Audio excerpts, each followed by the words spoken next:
Hello everyone, welcome you back to the science class. I hope you all are doing good, children. So children, as you all know that these days we are doing revision work of different chapters. So today also we shall be discussing the chapter separation of substances. But before that, let's recall what we have done in our previous class. In our previous class we have discussed the chapter sorting of materials into groups. Okay, so I hope that is clear to you all. And today we shall be discussing the chapter separation of substances. So let's start. So dear students, today we are going to discuss the chapter separation of substances. We are going to do the revision work of separation of substances. Today date is 21st of September 2020. But before we get into the depth of the discussion, let's have a look on to the learning outcome which we expect to get at the end of this session. At the end of the class, students would be able to understand about the gist of the chapter. They will understand various concepts related to the methods of separation. So revision notes on separation of substances. Children, as we are discussing the chapter separation of substances, we need to know why it is necessary to separate the different substances. So this is what we say need of separation. Why there is a need of separation? Let us try to understand that.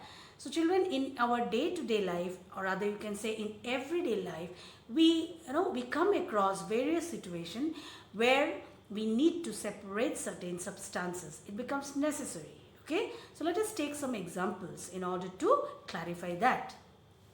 Supposing if a person who is not very much fond of eating chilies in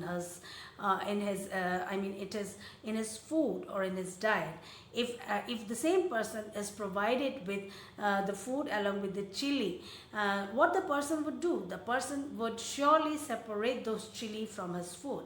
Likewise, if suppose someone gives you tea along with the tea leaves for drinking, would you like to have that? Absolutely not. At that time also the separation becomes necessary.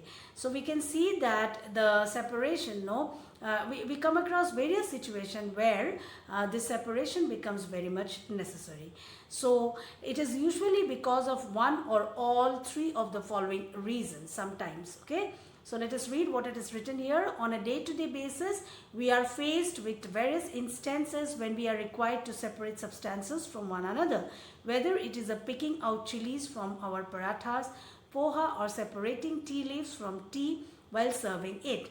The need for separation of substances is something we encounter on a daily basis. It is usually because of one or all three of the following reasons. So children, basically we used to separate the things for this following three reasons. Let us try to understand what it is.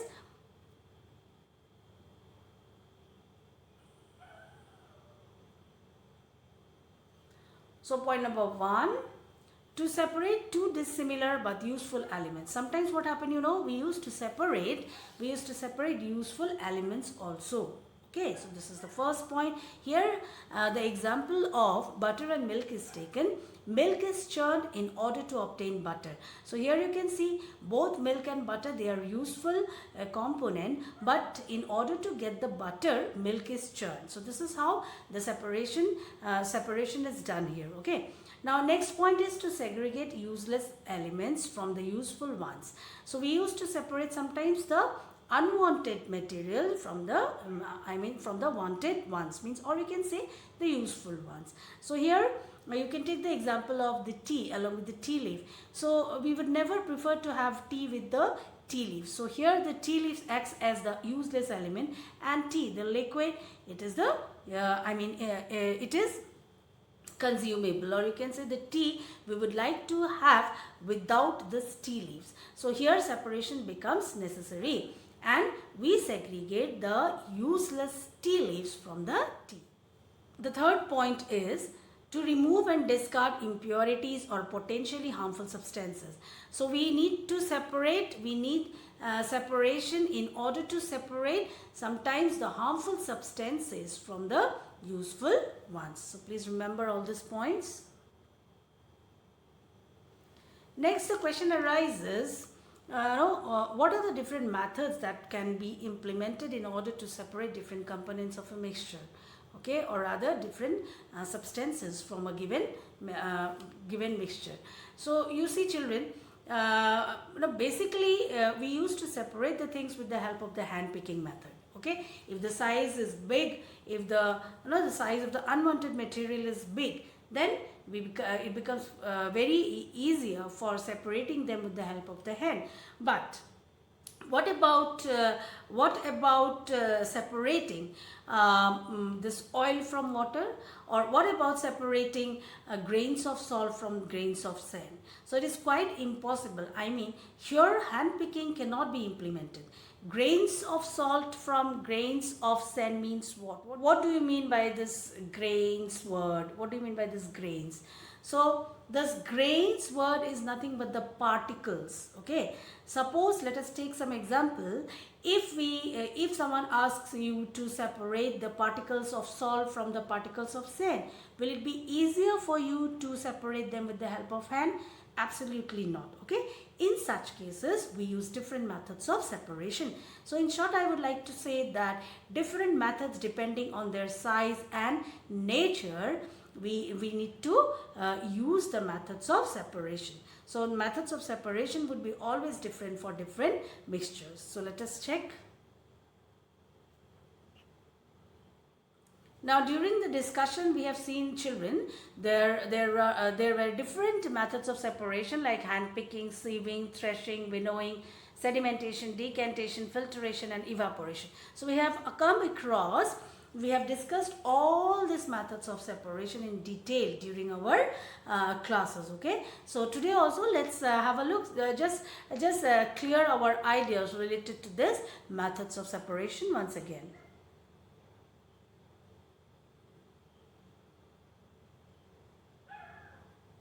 So let's first start with hand picking. So hand picking, as the name suggests, is the process in which the impurities are removed with the help of our hand. But it depends on the size. Okay, it depends basically on the size. The larger sized harmful substances get separated with the help of hand in this method. So you can see in this picture, students, these people, they are trying to separate something, I mean the impurities, with the help of their hands. So this is called hand picking. So the simple process of separating slightly bigger sized harmful substances or other useful substances or impurities like small pieces of stones, husk and dirt from the grains of the wheat, pulses and rice is called hand picking. So please remember, hand picking is the process which basically depends on the larger size of the particles. Okay. Next is threshing. So what is threshing? So threshing is the method in which grains get separated from the dry stalks. And in one stalk there are like somewhat 100 pieces of grain seeds. So it becomes quite impossible to separate those grains with the help of hand. Okay, so there comes, with the help of hand it becomes very difficult to separate. So the process of threshing is being used to separate grains from the stalk. Now let us read what it is. After the crop is harvested, stalks are left to dry under the sun. A single stalk has some 100 pieces of grains seeds joined to it. Just now I told you, it is manually impossible to pluck each grain seed, which is very small in size, from the stalk, and hence hand picking as a method of separation does not work here. That is why we use a method called threshing to separate these grain seeds. So threshing is the method in which the grains get separated from the dry stalks. Okay.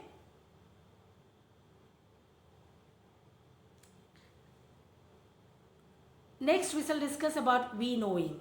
Okay. So winnowing is one of the most important method, which is basically done in the open field. Okay. Now what it is actually, even when threshing is done, husk or calf is still attached to the grain seed, and since the size of the two is quite similar, hand picking does not work and neither does threshing. Hence a method called winnowing can be used. So you see children, when the size of the particles would be same, okay, when there is husk which is attached to the grain. So husk being the lighter substances, how to remove it? It cannot be removed with the help of with the help of their hands.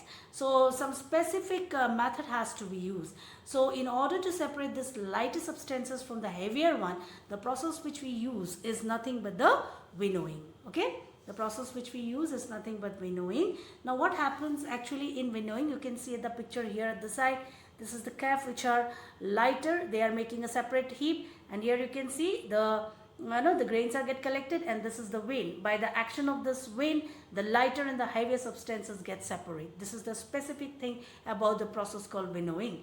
So winnowing can be defined as the method of separating lighter husk particles and heavier grain component by blowing a current of air through them. The lighter husk particles are carried away by the wind, and the grains grain seeds get separated. This husk can be used further as a fodder for the cattle. So you can see here in this picture, children, very clearly, by the action of this wind, the husk particles get separated from the grain particles. So both of them are making different heap. Okay, this is how the method of winnowing is used to separate the component. Clear?